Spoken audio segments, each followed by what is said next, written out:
Oke, jadi di video kali ini kita bahas mengenai tingkat produksi pada indukan-indukan ya.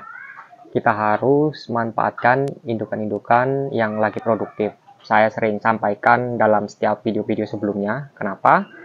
Ketika indukan-indukan yang lagi produktif, terus kita berikan pakan yang ala kadarnya, dalam artian kurang tepat untuk membentuk suatu telur, dan ini kita akan mendapatkan kerugian rekan-rekan. Kerugian yang pertama, indukan tersebut akan tua dengan tidak menghasilkan. Kenapa? Ya karena udah waktunya mereka tuh produksi dengan lancar, kita itu salah, malah menggunakan pakan yang kurang tepat. Nah ini yang mengakibatkan indukan walaupun tua, dia masih produksinya masih berapa kali. Walaupun produksi, telur yang dihasilkan tidak begitu banyak. Karena kita tahu sendiri ya, untuk ransum pakan, ini adalah faktor penting untuk dalam sistem pembibitan, walaupun juga dalam sistem pembesaran ya. Karena ransum pakan ini memang menjadi syarat mutlak untuk pemberian perawatan bagi kita. Kalau kita ingin mendapatkan hasil yang maksimal, tentunya harus berikan perawatan yang baik pula. Jangan mentang-mentang indukan kita kasih makan asal-asalan ini ya. Tentu produktivitas juga pasti akan rendah. Jadi kalau bicara mengenai pakan yang bagus apa? Pakan yang bagus itu bukan mengenai harga, tapi bisa juga mengenai harga. Kenapa saya bilang seperti itu? Ada pakan bagus yang murah, yaitu pakan alternatif yang berupa seperti ikan-ikan curah dan insang-insang ikan. Dan juga kalian bisa menggunakan keong sawah dan bekicot. Ini pakan yang murah tapi kualitasnya bagus. Nah, kalau mau pakan yang bagus juga tapi kualitasnya harganya lebih mahal, yaitu pakan pabrikan. Nah, ini tergantung rekan-rekan. Jadi, pakan bagus itu nggak mesti mahal. Tetapi, ya kita harus mencarinya terlebih dahulu ya. Kita bisa manfaatkan limbah-limbah di sekitar pasar maupun dari rawa-rawa yang kita bisa manfaatkan bekicot dan lain-lain. Kenapa? Pakan hewani itu sangat penting untuk dalam sistem pembibitan, tidak menggunakan pakan pabrikan sama sekali. Walau kita hanya menggunakan pakan bekicot ataupun pakan hewani lainnya, itu sangat membantu untuk tingkat produksi pada indukan-indukan. Saya sudah pernah mengalami, saya sudah pernah menggunakan juga dengan bekicot itu ya. Memang efeknya bagus, dan juga keong sawah itu efeknya bagus.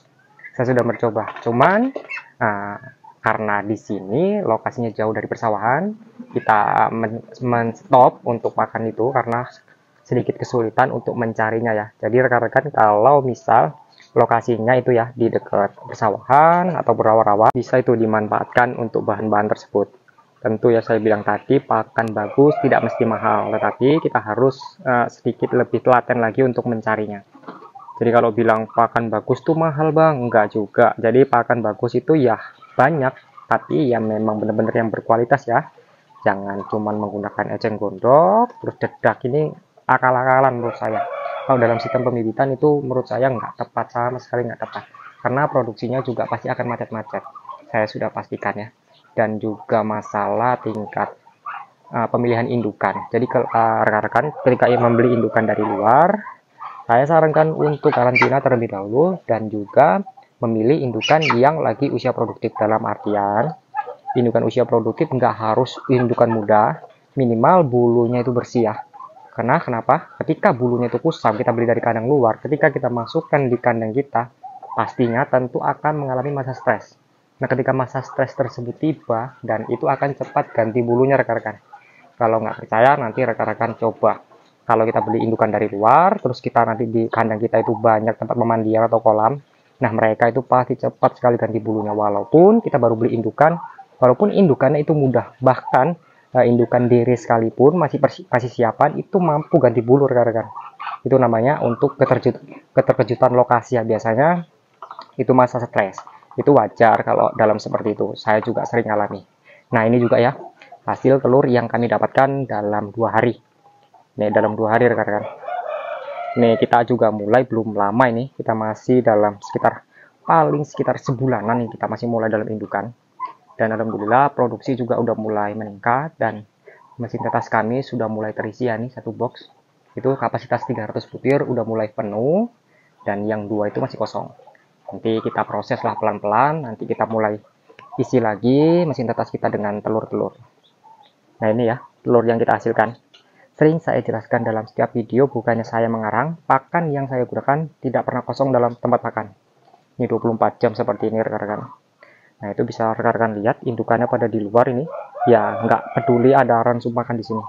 Karena kita berikan secara kontinu, terus-menerus, tidak pernah kosong. Jadi ketika indukan yang lagi di luar itu lapar, dan mereka langsung datang, udah pasti ada makanan gitu. Nggak mesti harus menunggu saya datang ke kandang gitu. Jadi memang kami beternak menggunakan sistem yang memang menurut saya ini simple dan tidak merepotkan bagi saya.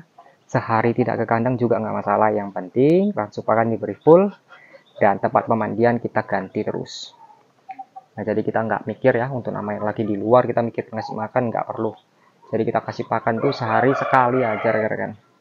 Ketika udah mulai habis tambah, ketika udah mulai habis tambah. Nah, ini ya rekan-rekan ya, telur yang dihasilkan juga besar-besar.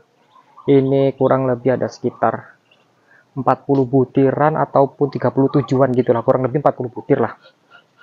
Kurang lebih 40 butir. Dan indukan kami ya, populasi saat ini ada sekitar 120-an, entah 130-an gitu rekan-rekan.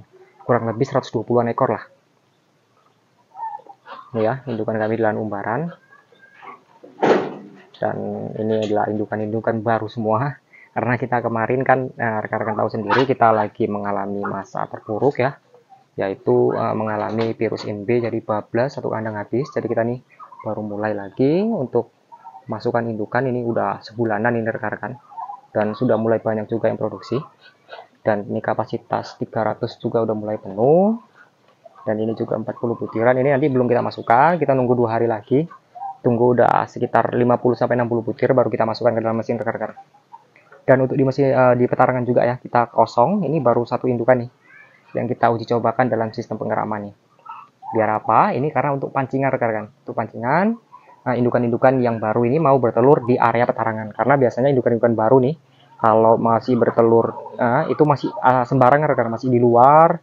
Karena di sini tidak ada indukan yang mengerami. Jadi kami berikan pancingan untuk mereka tuh bertelur di area petarangan yang kami sediakan. Jadi seperti itu nih petarangannya. Ini kosong, belum ada yang mengeram, baru satu itu. Dan ini juga persiapan untuk bakal indukan ya. Ini jenis jumbo. Ini populasinya ada 24 ekor, 20 betina dengan 4 pejantan. Ini persiapan, ini usianya tepat 3 bulan. Ini tepat 3 bulan. Karena kemarin saya beli tuh di tanggal 27 November ya. Ini udah saya tanggalnya nih.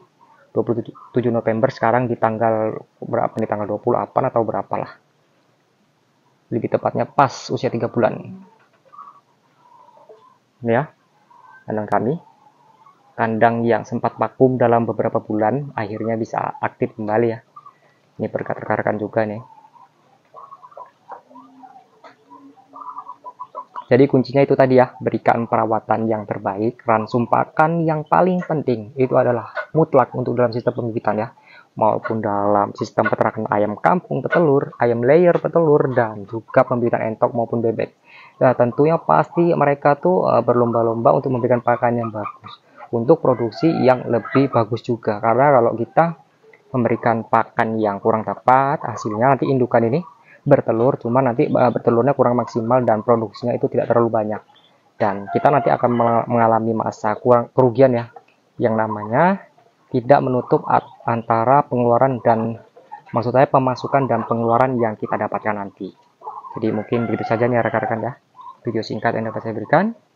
Assalamualaikum warahmatullahi wabarakatuh.